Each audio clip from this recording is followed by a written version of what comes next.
is Santana True Crime. Welcome to Santana True Crime. Tonight, I'm joined by veteran Chicago homicide detective Michele Wood, author of Model Detective, a memoir that blends police work, trauma, sex crimes, homicide investigations, and hard earned lessons about justice, instinct, and survival. We'll talk about the cases that stayed with her, the psychology of offenders, what TV gets wrong about detectives, and what decades of homicides teach you about human nature. Michele, welcome to the show. Thank you so much. Thank you for having me. So, Michele, you had a very unique upbringing where you spent your time in Chicago during the year, but then you went to Montana during the summer years, and your grandfather was a police chief in Montana. Can you tell us about that? Yeah, my grandfather was the chief of police of a small town in Montana, Terry, Montana. So every summer, pretty much, a week after we got out of school, my mom would pack my sisters and I up, and we took the Amtrak train all the way to Montana, which it was the longest ride imaginable. I think it was like 36 hours. And my grandfather would then pick us up, and then we would take a long ride back to the small town that he lived in. But it was fun. I mean, I have the best childhood memories there, and it's obviously so much different than Chicago. I didn't have the freedom in Chicago. My mom didn't even let me play outside because I lived in a pretty bad neighborhood. So it was nice to go there. And I mean, I left in the morning and didn't come back until it got dark outside. So I had a lot of fun. My uncle, who I call my cousin because he's younger than I am, we would just dirt bike ride all day, go to the pool, all the things. Just amazing memories. Was there any piece of you that would have liked to lived in Montana, or was just Chicago your home? I loved Montana, but I don't even think back then I could see myself living there. I love to visit, but I still did miss the excitement of the city. I don't know that I'm necessarily built to live in something so slow. And especially growing up, if I did grow up there, I would have left because, as I talk about in the book, I've had a lot of jobs even before, I got in the police department. So I probably would have got bored and ran away to California or something. Yeah, you talked about how school and you, I guess, didn't get along. You didn't apply yourself like you did as an adult, and you also spent some nights on friends' couches, right? Yeah, I had a really hard time growing up with my mother. Number one, we lived in a two-bedroom apartment, and I have three sisters. So there was no room for me, and I was never home. I was a gymnast when I was growing up, and I was active in a lot of sports. So I was never really there. So by process of elimination, I'm the one that ended up on the couch. And then I just had a very bad relationship with my mom growing up. Years later, we ended up becoming really close.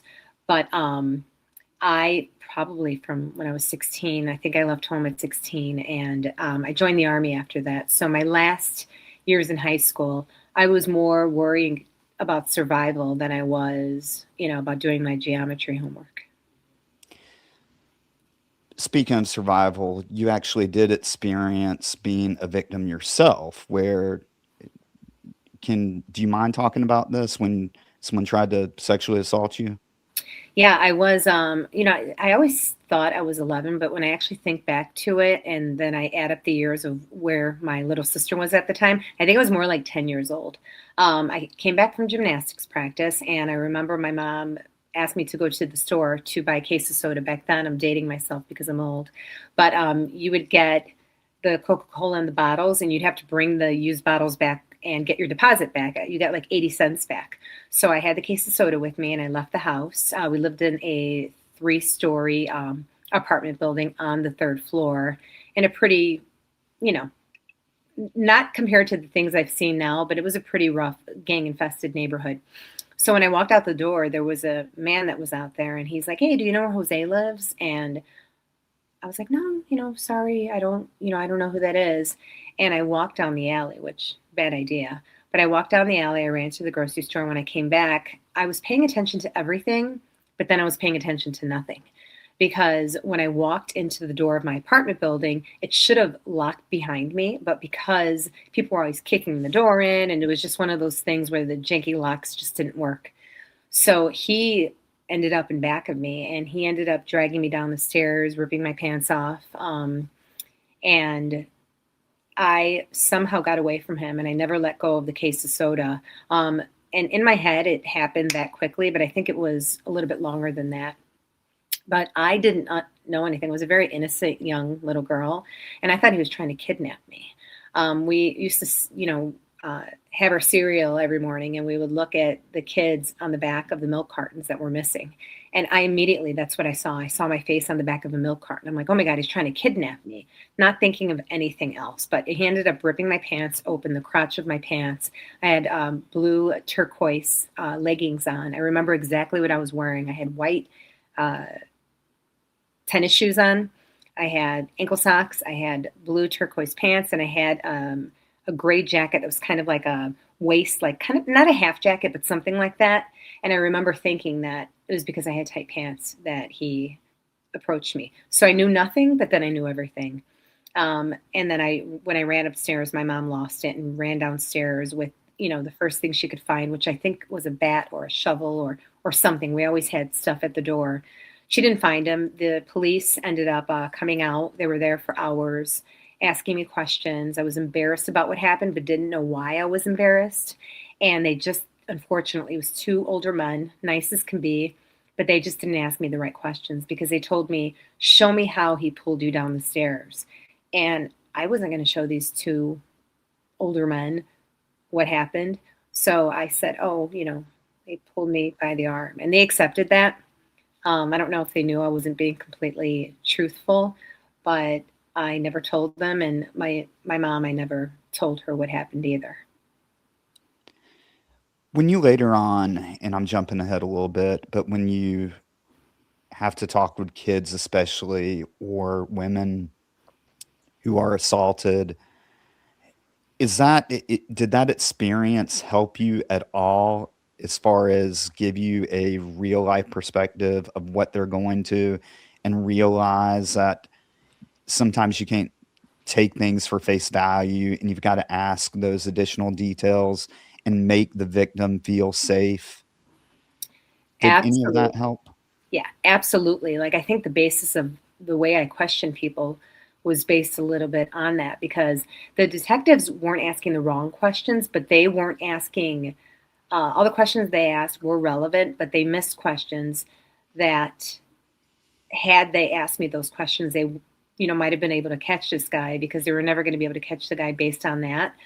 But I also realized that sometimes when people aren't being completely forthcoming, there's other reasons. Sometimes people lie because of, cultural beliefs, being embarrassed, what others might think of them. It doesn't mean, if someone doesn't tell the complete truth about something, it doesn't mean that they're lying about the incident. We don't know reasons people lie. And sometimes, I would interview people and they would lie about something. I'm like, why didn't you say that? Oh, I didn't go to work that day, and I didn't want to tell you I didn't go to work because you might think that, I'm not a, you know, um, honest, hardworking person. And it's just the crazy things that people think you're going to think about them if they tell you something. So sometimes you have to dig really deep. And at the end of every single interview I ever do, I say, is there anything else that stands out to you, or something that's important I didn't ask you? And you'd be surprised at some of the things that people come up with. Oh yeah, well, I'd seen this guy before. He lives down the street from me. It's like, why did you tell me that? You didn't ask me. So a lot of times you have to give that almost like a disclaimer at the end. Okay, is there anything else here that I didn't ask you that you want to give me information? And then another thing too is, like, anything else about his or her face stood out. And sometimes, people say something like, yeah, he had a mole on his face. He had a facial piercing. He spoke with a lisp. He smelled like something. And that's another thing with me, with my circumstance where I was the victim of this crime, was this guy smelled like he'd been working on a car. And I don't know how I knew that, but that would have never came out from the questions that they asked me. So I think that just generally in sex crimes, we've learned a lot as things have gone on, and we're trained a lot more than those guys would have been back then. But yeah, I think it's the foundation of my interview skills. Did that did that event impact why you went into law enforcement or going into law enforcement in general? Or did that start to pop in the back of your head? I know it's you're spending your summers where you're around a police chief, but was that even on your radar at the time after? I was always, I don't want to use the word paranoid, but I always had my head on a swivel after that. I was always hyper vigilant and aware of my surroundings. And I used to test myself because someone would walk past me and I would visualize their head, their face in my head. And then I would test myself, like what shoes was he wearing? What, kind of pants was he wearing? Describe him because I knew that I wasn't able to describe the person that attacked me. I'd seen him, I talked to him, and I could not describe him at all. The things that I knew I wasn't able to give to the detectives. So after that, my partner, my partner Heather, that I worked with for years, used to call me Rain Man because it did not matter what street we're on. And we worked in a citywide unit. Chicago's really big, and we're consistently in areas where we don't know these blocks. I would call out the names, and so many times her and I have gotten in car chases, and we'll turn down a street that's like a 1 block street in the city of Chicago, and I always knew exactly where I was, Oh, and wow. that is because of that. Like I remember we got into a car chase, got out of the car, kind of got into a fight with this offender, and we were on this street called Henry Court. Henry Court is in Chicago, and it's in the Logan Square, Humboldt Park area. And that street is 1 block long, and it's only in one part of the city. Every other street in Chicago goes miles and miles and miles. She's like, "How did you know that?" And I didn't realize that I was doing my silly little Rain Man thing and calling streets out as we went down the street. I would also read signs of restaurants. And she's like, "Rain Man, what are you doing?" And I did that because you remember the last thing you see. And if you're going to get in a foot chase and you're telling the dispatcher and you don't know where you are and you're like, "Okay, I know I just ran past that burrito place and I know the name of it," you're going to kind of know where you are. So, yeah, I mean, definitely so many different reasons of why that incident really did shape who I was and who I am as an investigator. That's so cool that you said that. So when I was a training officer, that was one of the things that I always harped on people was constantly look at street signs because you go and chase after someone, and I'd also make sure they knew the direction they were going because, like you're saying, there's plenty of times where you're running into a neighborhood and you don't know where you really are. So Yes. you've got to give your last known location and hopefully a direction of travel to be able to send that blue wave to you. Yes, yes, and I mean, it's so important. It's like life or death situations, and Yeah. in that situation, we were in just some weird little like nook of the city. It was another street that was also a 1 block street, and I happened to know exactly where I was. So yeah, that little goofy stuff that I did worked out for me. So you eventually decide to go into the army, but your first choice is the Marine Corps, right? Yes. I think that says a lot about your personality. 'Cause from my, so you and your dad were, I guess, having this discussion. He wanted you to go into the Air Force, which is more like a civilian job, and they've got a golf course and restaurant at every base, and you want to go into the hardest military branch. Yes, I actually went, the recruiting station was across the street, and this guy totally like got me. I'm like, "Oh my God," I remember his name was Sergeant Sherrill. He was a recruiter for the United States Marine Corps. And I'm like, "Yeah, I already signed up." But because I was 17, you have to be 18 to sign up, or your parents have to sign for you. I went into the delayed entry, and my dad's like, "You are not going to the Marines." And my dad was a Marine, is a Marine. I know they say once you're a Marine, you're always a Marine. So my dad was in the Marine Corps, and he was like, "No." He's like, "Go to the Navy, go to the Air Force." I'm like, "No, I want to be like G.I. Jane. You can't do that there." So we settled on Army, but I will say he was right. Like just in terms of what he mentioned, I'm like, dang, that would have been a good choice. So I should have listened to my dad. But I mean, I love the Army. I still like have a lot of respect for anyone in any branch of service. But yeah. Well, I'm going to jump ahead, but I think it is interesting that, again, you're choosing like the hardest branch to go to. And even when You'll have to read more about this in her book, Model Detective, A True Story of Heels, Handcuffs, and Homicides, available on Amazon and Barnes & Noble, anywhere where you can get a book. But you do the same thing when you're choosing a police department to go to. I mean, you Yeah. could have probably easily gone to Montana, taken maybe 1 or 2 calls a week, 1 homicide a year, if that. And instead, you choose Chicago, which has like one of the highest murder rates in the nation. Yes. You're usually in the top 5 at least, right? Yeah, I think we're You've been number 1 a lot. Yeah. Yeah, we're known for pizza and murder, unfortunately. Yeah. Yeah, I saw that quote. But before we get to that part, I wanted to talk about so you get out of the Army and then you start doing some random jobs to include being a flight attendant. Yes. Yes, job was so hard to get to. Like, I don't think people realize, like, that was definitely harder than the testing process for the police department. Like, the training there was brutal because of the fact, and it wasn't brutal like physically, but it was mentally brutal because we started off with 132 people in our class and only 95 graduated. And what they would do is, we had a class full of all these, prospective flight attendants, and all they would do was like tap on your back. And they're like, we have to talk to you. And they're like, you just don't have, I was with Southwest Airlines. And like, you just don't have the Southwest spirit. And then you'd come back from lunch and you would see like one of your friends missing, but their chair was gone too. Oh, wow. So we're like, what kind of mental like screwing with us is this? So the group just kept getting smaller and smaller, but there were no empty chairs. And then we had a couple of people that like freaked out. We heard them like yelling. But if they didn't think that you can cut it and you just didn't have, I mean, it was more customer service stuff too. But at the end, we had to evacuate a plane of 137 people. And I think it was in 90 seconds. So that was really hard. You have to be able to open the window and get everyone out of there. And yeah, it was very, very stressful. So after that adventure, you do decide to apply to Chicago PD and you take an entrance exam. It's the process, right? Yeah, it was August of 2000. I took the test, and in years before that, it took 5 years to get on the police department. So when I took it, I thought, okay, I'll still fly for a little bit longer. I'll use my passes to see the world and whatever, because we had agreements on other airlines, so we can fly to Ireland and Paris and basically anywhere you wanted to go for like pennies.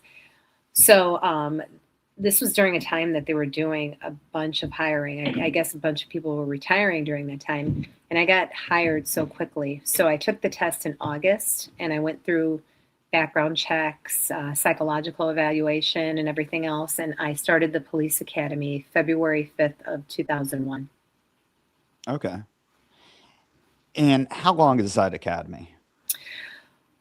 Typically, we were supposed to get out right around like September 12th, I think. But unfortunately, I was in the police academy during September 11th. So I remember when I saw the towers fall, we were in, our training gear, getting ready to go downstairs to shoot our weapons. And, we didn't know what was going on. All we knew was that they were saying that we were under attack. And so during that time, all we had was our uniform with no patches, because we weren't allowed to wear patches yet because we weren't sworn in. And they gave us orange police vests, that say police on them. And they brought us downtown on buses, on CTA buses, which are the paid buses in Chicago, and they made us stand in front of the Sears Tower, which is now the Willis Tower. And I'm like, we're like walking target. That was a good idea. Yeah, so we're all standing there with our holsters that are empty because we have no guns, because we can't have guns. We've got no equipment, no nothing. I think we had handcuffs and handcuff key and an orange vest. So we stood in front of there, and we did that for a couple of days, because in the police department, even now, if you're in any type of training, you're available to be taken anywhere, to be used for riots, for, crowd control, traffic control. So they took us out, and that's what they did. And it was basically like smoke and mirrors to have people think that they had the police guarding them. And you had a bunch of ding-dongs that had no guns standing in front of the Sears Tower. With an empty holster, Yeah, yeah. with an empty holster. I'm like, yeah. But we did that for a couple days, and they couldn't figure out what they wanted to do with us. We're obviously not going to have this big celebration and ceremony getting sworn in because, the craziest thing that anyone could ever imagine is happening. So we ended up graduating probably at the end of the month. And then we went on the street, and then, we had all the crazy stuff then with anthrax threats. And I remember the beginning part of my career was going to from empty package to empty package of people saying that there was anthrax in it. So yeah, it was a crazy time to get on the police department for sure. Yeah, that is wild. And you had kind of a salty veteran as a training officer, right? You Yeah. smoke menthols and Yes. Did I say menthols? Because it was menthols. You must know yes. the Yeah, type. that's in the book actually. Yeah. Menthols and wild turkey. That was Billy Connors and Breakfast of champions. oh yeah. Like, and he totally, I'm new, young female, and people are like, Billy, you're gonna work with the new girl. You're gonna work with the new girl. And he's like, I don't want to work with the new girl. Like, what? Get out of here. And I remember my first day, I was walking with him, and I had an injury when I was in the academy from we would do the red man stuff, which is, where you Right. basically like beating the crap out of each other, but you're kind of padded so you don't get hurt.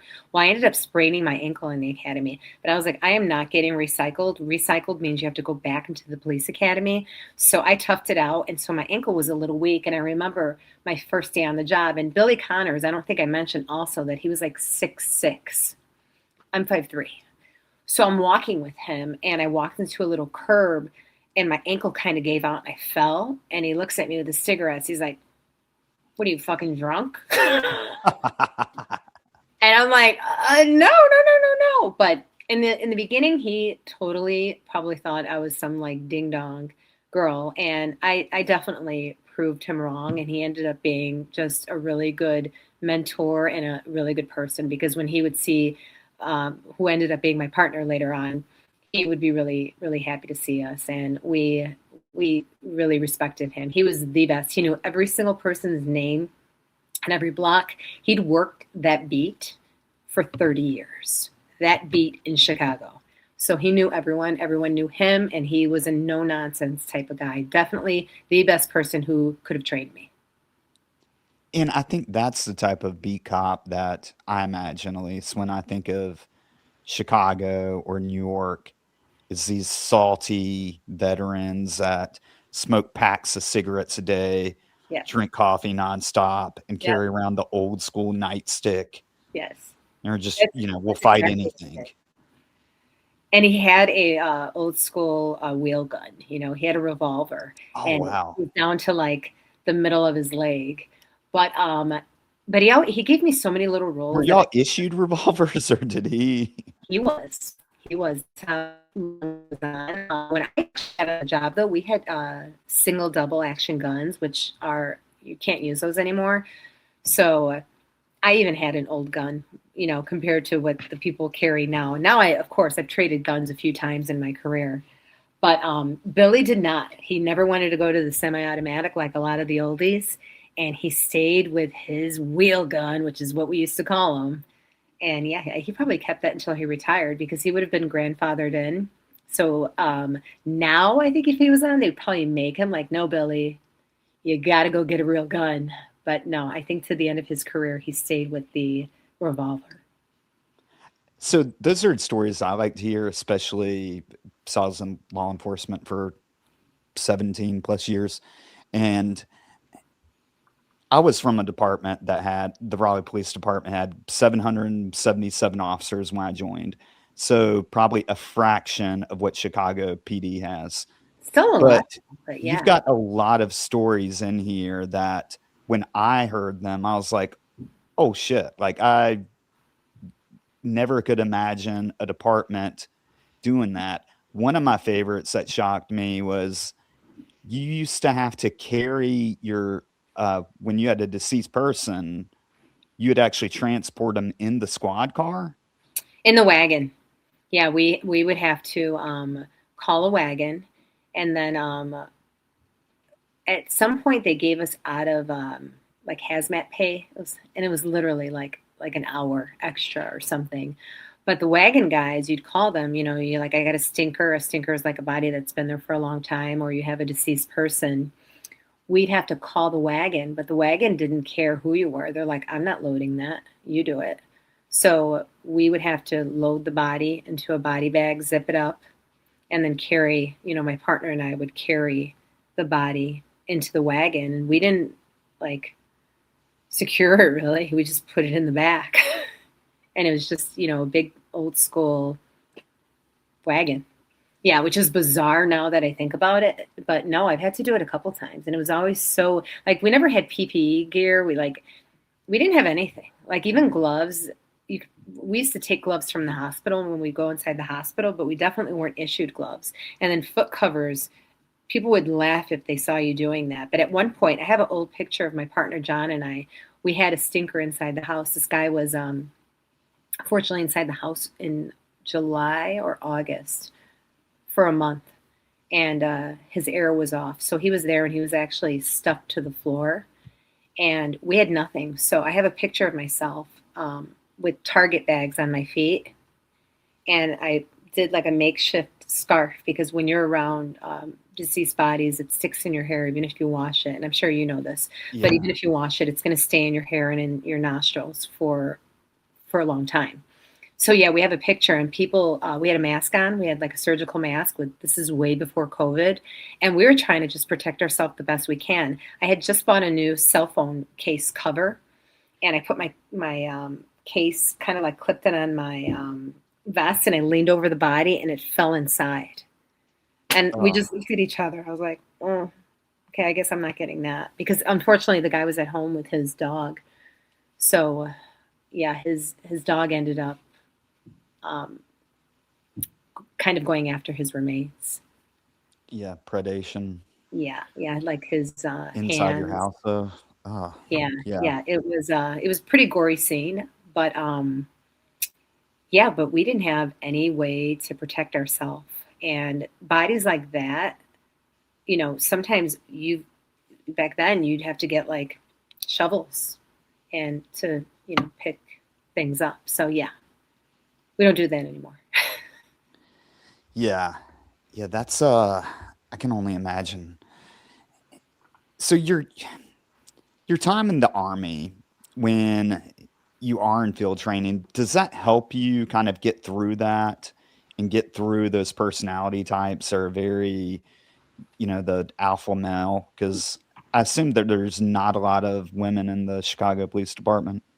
No, now there's a lot more than there used to be, but in the specialties that I happen to work, I was in a citywide armed violence suppression unit. There were no females. My partner was a female, but it was just her and I that were on our team. And I think we had like 8 people. And then there were other teams. There were just a handful of girls in our platoon. So there were never really any females. The Army, same way, like especially when I was in the reserves, my unit, at one point I was the only female there. So I was a lot younger than everyone too. At that point, it was all older men. So I don't know. I think I've always had tough skin. I was always kind of a tomboy growing up too. So I think everything in life probably prepared me for it, and my skin just got thicker as the years went on. But yeah, I can dish it just as well as I can take it. So you do your time, and a promotion test comes out for a detective, and you end up applying.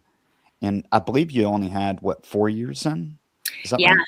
I had just under 4 years when I was able to take the test. To sit for the test, you had a certain amount of time. I had just enough time to take it. I did really good on the first part, which made me eligible to then take the second part, which is a little harder. And it's actually it's a handwritten test where it's like, you show up at the scene, there's an arm, what do you do? And you have a whole page to basically explain all the steps of investigation that you take. So I did that. I did really well. I ended up being 78 out of like almost 7,000 people. Oh, So wow. yeah, I did really good. And I was in the second class of promoted detectives. So I made detective right at 5 years, 5 years on the job. So I was definitely, there were a few of us, but we were the youngest detectives in the city. And how does that work? Do they just put you wherever you're needed, or are you assigned based on seniority? Both. So like the score that I had went all the way to the 23rd person on it, but I had no time on the job. So everyone, whatever my score was, a 90 or whatever, everyone that had a 90 had more time on the job than I did. So, there were a bunch of people with the same score, but they all had more seniority than me. So when we were in the academy, I wanted to go to Area 4, which is the west side of Chicago, or the north side of Chicago. And of course, I ended up going to the south side of Chicago, which is what I didn't want. So I was there for under a year, and I trained there. I learned a lot. I mean, it was a super busy area, but I didn't want to travel that far for work because it was really on the other side of the city. And it takes an hour to get anywhere in Chicago, but it definitely, like in rush hour, it could take an hour and a half to get there. So it sucked. The people there were great, but the second I got a chance, there were 15 openings, which is a ton on the area on the north side. So I bid, that goes by seniority.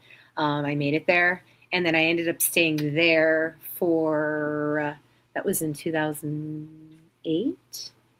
I stayed there, and then we ended up having a whole redo of all the detective divisions. So I ended up staying in the same building, but it ended up being called something else in 2012. Okay.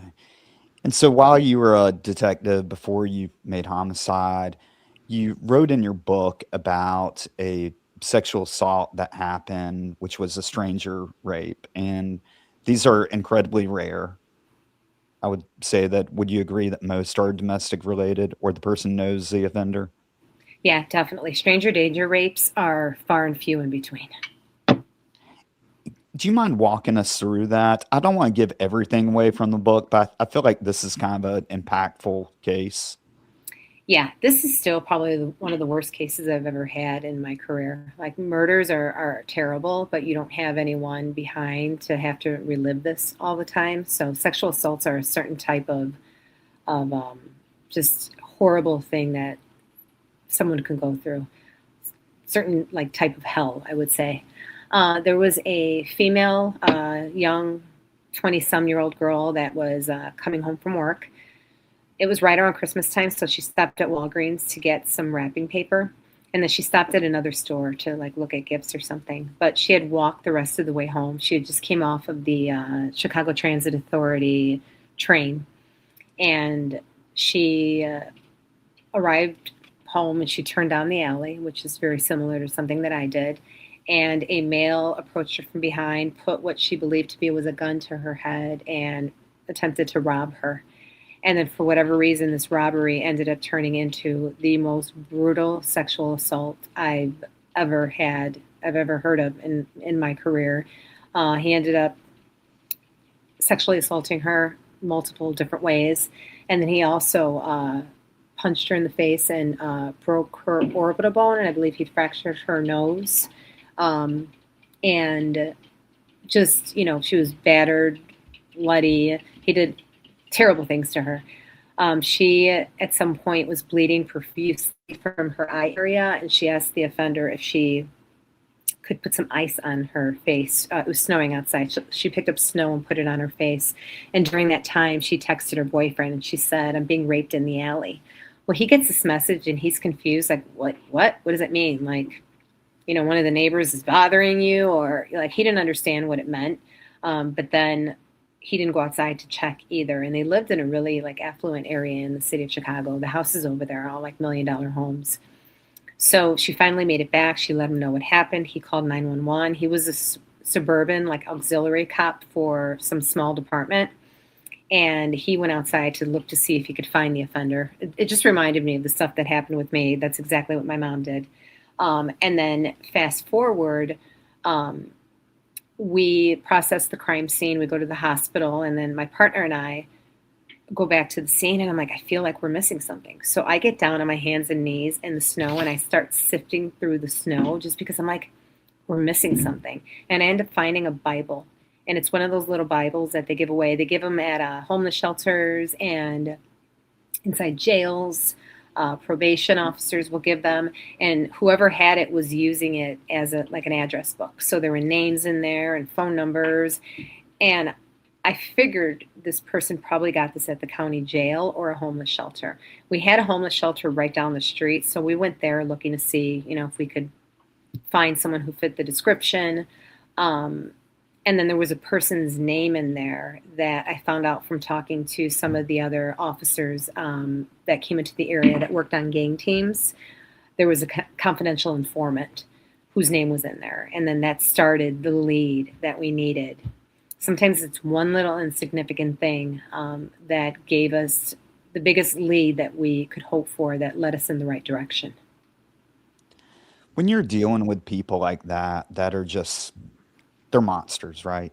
Yes. Did that ever change your feelings towards humanity or society in general, or were you salty at that point yet?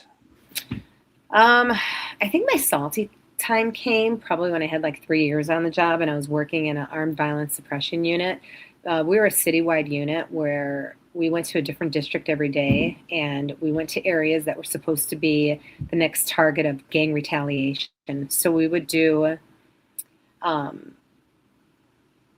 basically saturate the area, and lots of police presence, and that supposedly stopped the violent crime, which it did. Like the murder rate went down, aggravated battery, shootings, everything did go down because of that.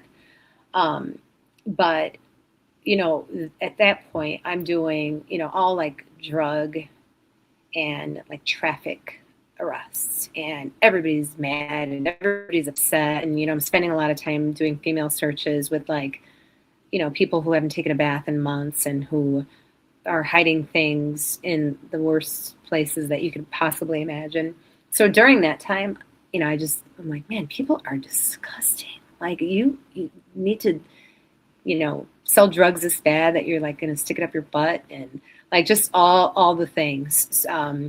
With the sexual assaults, there's very few monsters that you'll meet in the world. And unfortunately, when you're dealing with sex crimes, that's when you're going to meet them. But even murderers, sometimes it's one mistake or one decision that they made that led them in this direction to do something terrible, where you can't say the same thing for rapists. Like rapists, you had a bad day, so you decided to rape someone. So I just don't give the same grace to any rapist. Like the only way I could see something being not even legit, but if it's something like you're 17 and she's 16, you guys go to prom together, and then you get in trouble for that. Like that's something, it's like, okay, if you're a registered sex offender and that happened, I'm not even saying that's okay, but that's something. But the rest of the time, when it's, crimes of opportunity or anything, like I don't know what's wrong in someone's head that would cause them to do that. But I definitely, I'd hire a convicted murderer to do work on my house. I'd never hire a rapist, ever. Well, and someone like that you were describing, that's a true predator. Oh I yeah. mean, he stalked her and Yes. was just like an animal, honestly, waiting for her to go down that alley and then attacked. Yes. That's right. Yeah, That's that's exactly. inexcusable. Right. Yeah. So let's jump to eventually, your goal was always to make Homicide, right? From the second I got on the job, I wanted to work Homicide, even though people told me, they're like, you're a broad. Broads don't work Homicide. And no, yeah. So yeah, for years people would say that. I mean, because there were no female homicide detectives, and I don't blame them. Like, it's a tough place to be. I definitely wasn't wanted when I was first there. But then as time went on, the world has changed. So I think a lot of women are in positions that are, at least used to be male dominated.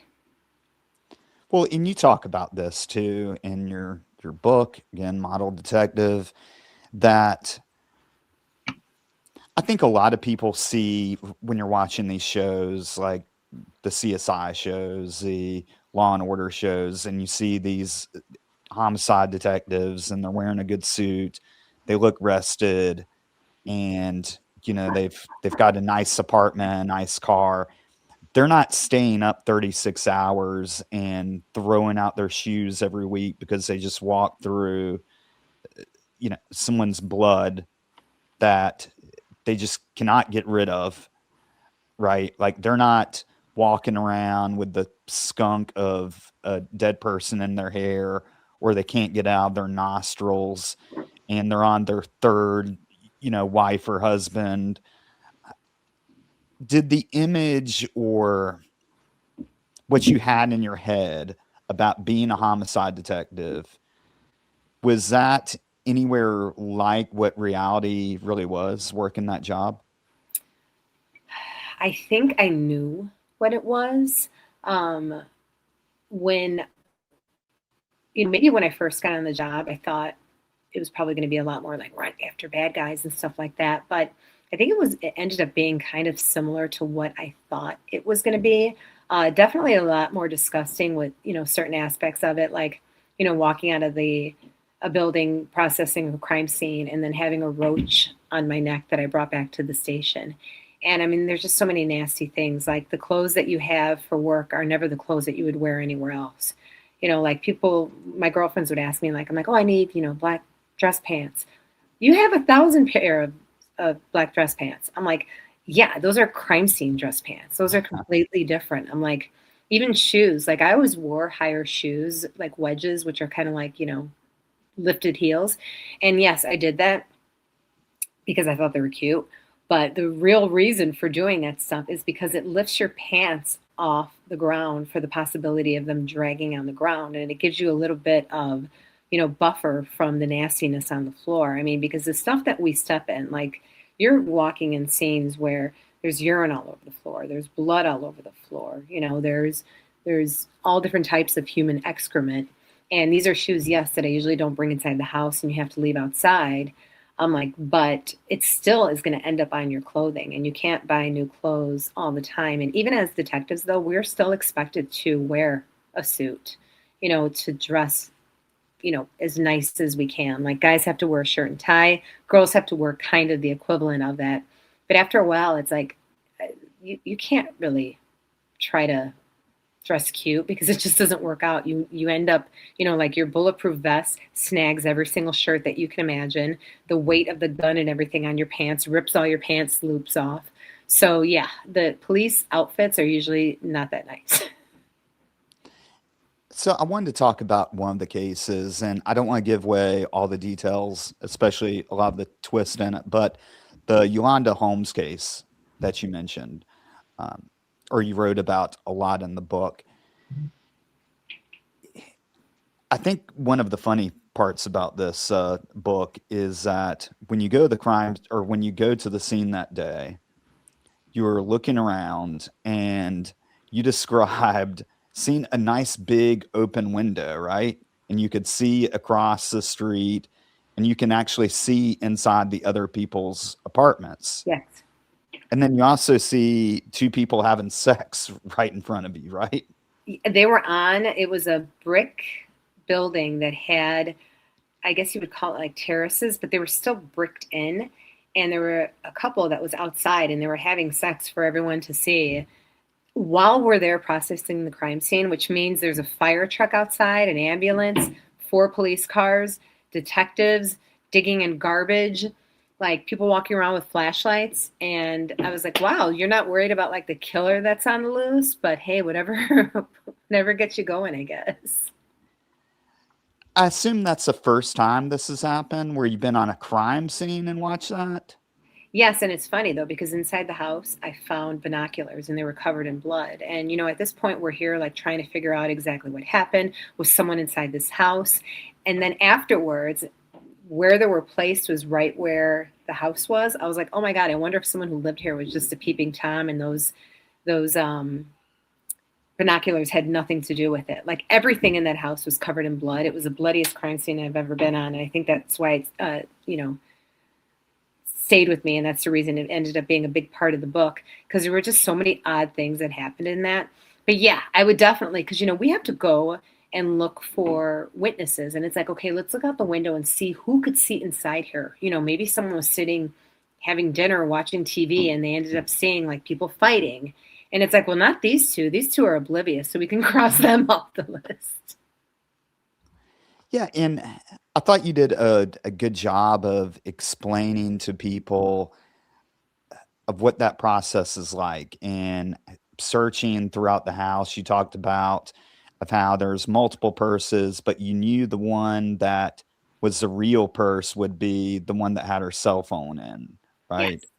Yes. And when you're going through stuff like that, do you have like a checklist that just kind of pops in your head or a way that you do it every time, or how does that work? I think I analyze everything, and when people say stuff, I can usually tell them right away why it is or why it isn't. I'm like, no. I'm like, the stuff that's inside there, you could see that it's old, and there's a book of matches in there, and that's probably because she got it from a bar, and that's the reason that she has that bag. That's her weekend bag. That's not her regular bag. She works at a hair salon, so there's no way she's taking that.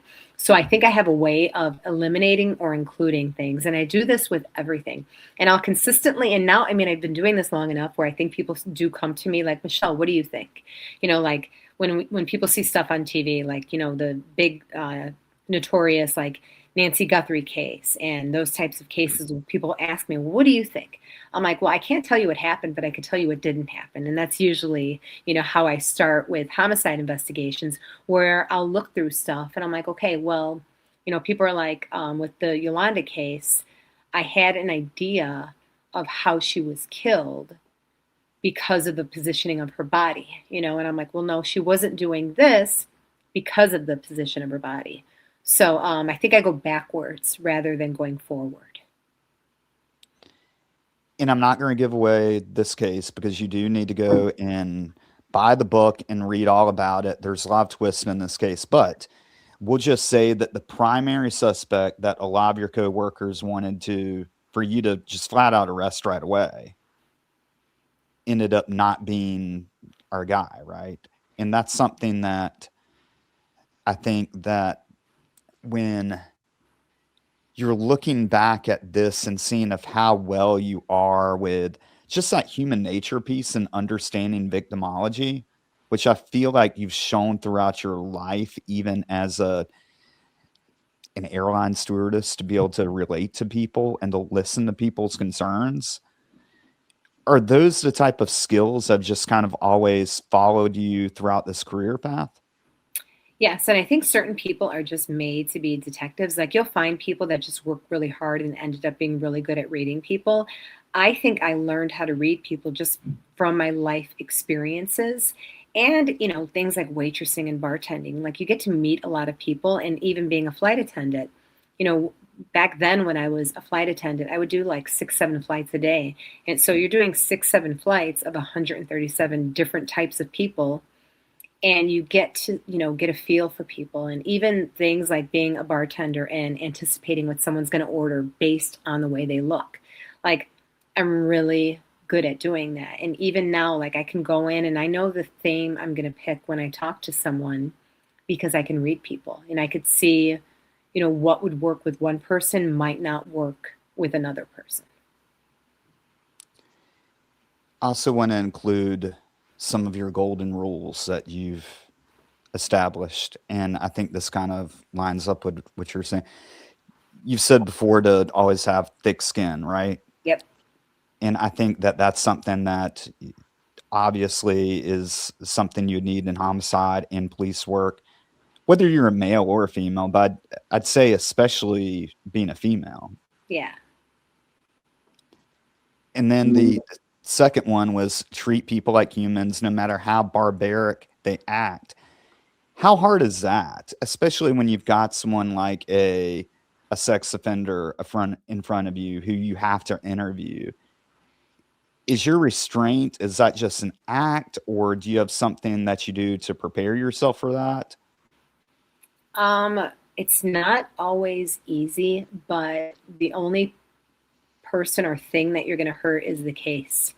It never works to yell at someone or get upset with someone. At the end of the day, a confession is always, the icing on the cake or the cherry on top or whatever it is. So if you can get a confession, you can get a statement, it's going to make the case that much better. You yelling at someone because you're mad isn't really going to help. And I think, I definitely have been upset with people and lost it and yelled at people. But I think now I have the restraint. And I mean, that also comes with time on the job and experience.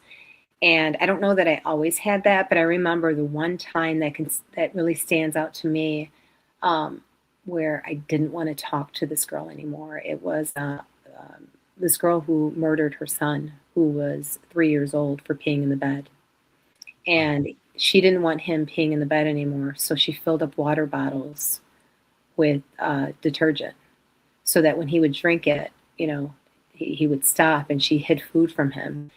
And after he died, she went to the store, and then she went to see, her drug dealer, and bought marijuana, and came back and heated his body up, and then called 911. And she knew she killed him. But the whole time she was talking to me, she's like, "Okay, is my baby okay? Is my baby going to be okay?" I'm like, "Well, we'll talk about your baby in a few minutes, and let's see what happened." I'm trying to get her to tell me what happened. And then at the end of it, I couldn't. And I'm like, "Well, your baby's dead because you killed him. That's what happened. You know that." She threw herself on the floor and did all the theatrics. But I mean, clearly she knew he was dead. And someone like that, she didn't get much time either. They never give women time when they kill their kids, because they always say it's postpartum, which it is a lot. But in this case, I think she was just an awful, awful human being. In that case, with her, I didn't want to talk to her anymore, but I needed the statement. And in my head, I was like, "God, you're a monster. Like, you're a monster, this cute, sweet little boy." I mean, she tortured him. And I think she ended up getting like 7 years in prison. Yeah. I don't think people fully understand of just how barbaric. Um, I mean, I'm going to say animals, but there's no other way to describe a person that would do that to a child. Yeah. Yeah. I mean, there were so many things too. Like, she was video recording her other kids beating him up. And she had only recently gotten custody of him back again. And when I actually went to the medical examiner's office, I remember the medical examiner, I brought videos of him. I was trying to get, medical examiner to rule it a homicide. It's really hard to do. The kid had 111 injuries on him. And then the injury on his arm was necrotic because she was pouring peroxide on his arm because he had like a really bad injury from being bound. Because she would like tie him up to the side of the bed. And I showed, he was such a cute little boy. And I had video of him with his, I think it was his aunt, who had custody of him for a little bit. And he was at church, and he was just sweet and cute. And I showed it to the medical examiner, and the medical examiner started crying. So that's how we were able to get that case like pushed over. But that case was terrible. And with her, she didn't deserve my kindness. She didn't deserve anyone's kindness, but she got it. She got it. I got her, and the only thing I said to her that made her upset was when I told her, I'm like, "Well, he's dead, and you know that because you did it." So this is a good transition for point number 3, which is do yoga. Yeah. I know that dealing with all this stress, and you've talked about this, and you've done fitness modeling, but you were doing bodybuilding competitions, right? Yeah, I did fitness Or is it fitness modeling or bodybuilding? well, it was figure competitions, which is Or in figure bodybuilding. competitions. Thank you. Yeah. But Okay, so figure competitions, and the difference would be that bodybuilding, the women are larger, and in figure competitions, it's more fitness related, right? yeah, I mean, it's still, you still get judged on like symmetry and muscle shape and how lean you are and stuff like that. You're still graded the same way, but it's definitely more of a compact, less muscular package that you bring. Something that looks good in a bikini rather than someone that, is going to look good hitting a double bicep. And how long were you doing that for? Did you do that even throughout while you're in Homicide? Yeah. Yeah, I did it Amazing. for way too long. I started competing in 2007, and I think the last show I did was in 2016. So when everyone else is eating Dunkin' Donuts and out of a a trash can, as our guys used to always say. Yes. You were bringing your meals and eating your chicken breast and rice. Yes, yes, and I did that forever and ever, and, like, and I would be so jealous of people. I'm like, "God, I vicariously eat through you because you guys get to eat the best stuff." And the thing is, I like junk food. I just, I'm like, I'm not going to do it. I have a lot of discipline, and it's probably, one of the few things that I could say that I'll stick with. There is no cheating. Like there was, people were like, oh, don't you want it? Or and it's a thing when anytime we used to handle police involved shootings, the fraternal order of police or union would order us pizzas. And I just never, I think I ate it like once or twice and I'd have like one piece, but I wouldn't eat it. And I'm like, no, I'm going to go get a salad. I'm going to go get a chicken salad and my coffee. And that's what I'm going to do. So I stayed doing that for, basically my whole career. That's very impressive. I mean, most guys would go down that path of gaining 50 pounds and divorcing their wives a few times. But I did that too, but well, you know what? It's like when I got my first divorce, my first and only divorce. My captain looked at me and said, "Well, now you're a real cop." And he said, "Don't worry, I'm on number 5." And he wasn't joking. He was on wife number 5. It's so common though. Like I remember when I first got a divorce and I was at the Christmas party and I was really just upset and out of it. And all the girls, the older girls were like, no, it's okay, honey. You have to get the first one out of the way. Yeah. So we used to call them starter wives. Yeah. I never starter heard that. husband for you. Yeah. That's good. I like it. Yeah. Yeah. It's a freebie. Well, and plus, not to mention, since you were in the Army, you also get a military wife, or sorry, military husband. Yes. So Yeah. that's another be pass fun. for you. So you can have up to 3 and you're good. Good to know. I'll let people know that. So your point number or your rule number 4 is don't tell people to fuck off, especially on video. Yes. That's one that I think that a lot of people can learn from, especially police officers, now that body cameras are with most departments. How did that rule come about? Because I've done it. Like I remember I had my partner and I were going to go interview this guy. We drove to St. Louis because he fled and he went there and he had done a murder in Chicago. And I didn't like him. And when I sat down, I was like, hey, do you know why we're here? He's like, yeah, bitch. And I was like, okay, this is not going to work. Kept trying to talk to him and he kept talking over me. And then he started pounding on the wall. I'm like, okay. And so I'd start talking and he'd start pounding again. And I was like, all right, this guy. But my partner and I had set up how we were going to try to talk to him, how we were going to go at him, how, it was going to work. And I just lost it. And I was like, you know what? We're done because you're a fucking murderer. and then I got up and I started pounding. I'm like, guard. I'm like, now we're done. And after that, my partner's like, good job, Michelle. And I was like, yeah, that didn't work out like we were supposed to. But he was never going to give us anything. And I knew that right away. I was using my people skills there. But every time I started talking, he started pounding and yelling. And then he was telling me, he was just talking really disgusting. Like I was asking him questions about stuff and he was using the most disgusting way to talk about a woman's genitals. So I'm like, this guy is just trying to get under my skin. And I let him get under my skin because, and at that point when I did and I called him out, he couldn't believe that I didn't want to talk to him anymore. So after I do all that, we have to come back after he waives extradition and then we have to pick him up and bring him on an airplane with normal civilized people. So he was fine. He was super quiet. We put him in a wheelchair and then I put a poncho over him so people can't see that he's, shackled. But yeah, we've done that so many times. I always tell people, I'm like, look around and you might have a prisoner on your plane. I'm like, because we bring them on regular, United, Southwest, American, and then we sit in the last row and they're cuffed. They're not, their legs aren't shackled because usually captains won't allow them to be shackled on the plane. But I always look at the last person. A lot of times you might be on a plane with a prisoner and 2 armed police officers. Oh, wow. That is funny. Yeah. All right. So rule number 5, no one will ever be happy to see you. And I think this especially is true for homicide detectives because you never have good news. No. I mean, people see us on the worst day of their life when someone that they know has been killed, um, or they witnessed a murder, which equally sucks, or they're dead and they don't know that it sucks, but it sucks. Yeah, and that's got to be hard. Like you don't have any cases. Sure, you can have some closure when you do find the offender and charging them, but still the victim's dead. Yeah, and there's no such thing as like when people are like, the family wants closure. There's no closure. There's no, moving on. Like people move on when they're ready to move on.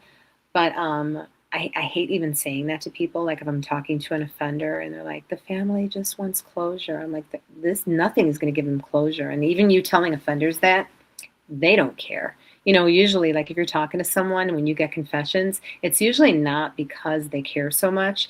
They're usually trying to give a self-serving statement of why it happened, or they're trying to do what, humans normally do, human nature. They want to give their version of the story, or they accidentally tell. It's usually not because they're like, oh my God, I'm so sorry. I'm so remorseful. Like, I don't think I've had many. I mean, I've had a couple and they usually still flip when we go to trial. But I've only had a few people that have ever been like really sad about what they did. Usually it's like sad they got caught. Right. No, that makes complete sense. So speaking of moving on, you are about to move on from being a homicide detective in law enforcement fairly soon. You've got your book out, which again, model detective. Do you have anything else going on, or are you focused on promoting the book? I know that you've done some talking head stuff for like 2020 and being a professional on that. Is there any other gigs that you have lined up or things you want to do? No, I thought about teaching. I got my master's degree because I thought I was going to go into teaching, but then I realized I am a instructor to all in-service detectives. I teach this one class on homicide investigations, and people are really interested in that class because they're new detectives and they want to learn about it. I realized if I just taught, like, at a city college or university, I'm not going to have people that are that enthralled with it.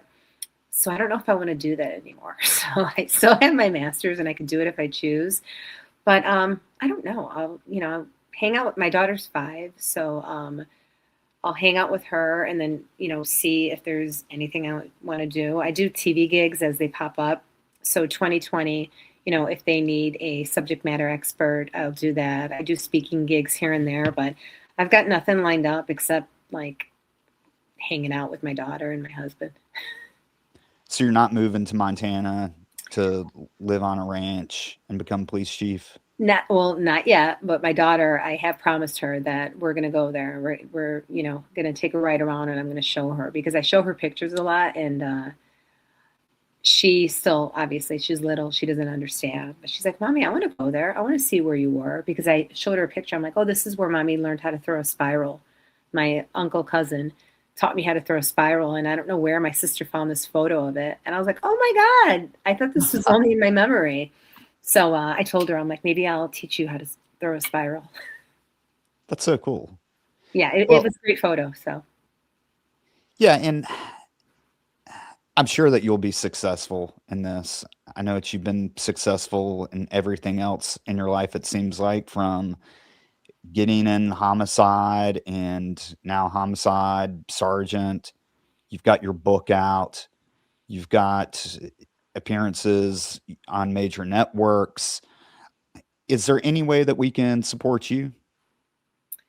well, I mean, you can just follow me on Instagram and see where my next Where can we get you on adventure Instagram? goes. Give that a plug. Yeah, it's I'm on X and I'm on Instagram with the same name. It's my name, Michele Wood Not, but it's MicheleWoodNot. Okay. And we'll put links to that as well as a link to your book, Model Detective. And is that available on Kindle and Audible as well? Yeah, it's on all formats, which I still haven't listened to the Audible yet. I started listening to it, and I just think it's fun. I can't wait to hear it. But yeah, it's available on all. All right. Well, great. If you want to support me, you can like and subscribe to Santana True Crime. You can also follow me on Instagram and other social media at Santana True Crime. And you can pick up my book while you're buying Michelle's, A Murder on Campus, The Professor, the Cop, in North Carolina's Most Notorious Cold Case. I wrote that with my brother, Dr. Brian Santana. Michelle, thank you so much again, Thank you. and good night. Thank you.